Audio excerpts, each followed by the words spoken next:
আপনি ভুলের সাথে বিদায় হয়ে যাবেন। পরিষ্কার ভাষায় বলতে চাই, আগামীকাল পর্যন্ত টাইম। আপনি কমিশন বাতিল করলেন কিনা পরিষ্কার বলতে হবে। ইসলামের ভাবে কোন কিছু বাংলাদেশের যেই করতে চাবে তাকে পিটায় আগামীকাল পর্যন্ত আপনি কমিশনের রিপোর্ট প্রত্যাখ্যান করেছেন কিনা বলতে হবে।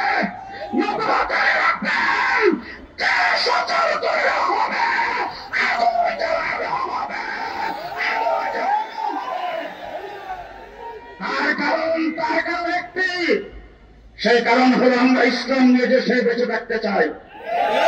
কথা আসতে বলবেন না। ইসলাম থাকলে আমরা পারব।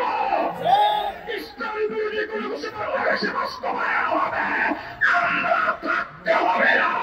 আমাদের আশার উপর দিয়ে হইতে হবে। সংগ্রামী ছাত্র বন্ধুগণ, শেষ কথা আপনাদের সামনে বলে যাচ্ছি। আজকে অনেকে প্রশ্ন করেন দেশে যদি হবে, বর্তমান সময় আন্দোলন করা উচিত নয়। আমরা পরিষ্কার ভাষায় বলছি, দেশ থাকবে যদি ইসলাম থাকে। ইসলাম ছাড়া অন্য কোনো দেশ আমরা বাংলাদেশ চাই না।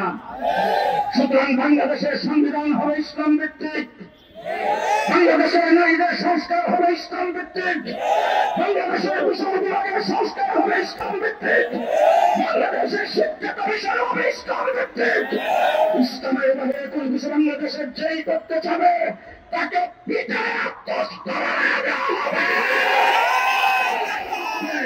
Follow us on Facebook. Subscribe our YouTube channel. Get the latest update on www.daily-sun.com.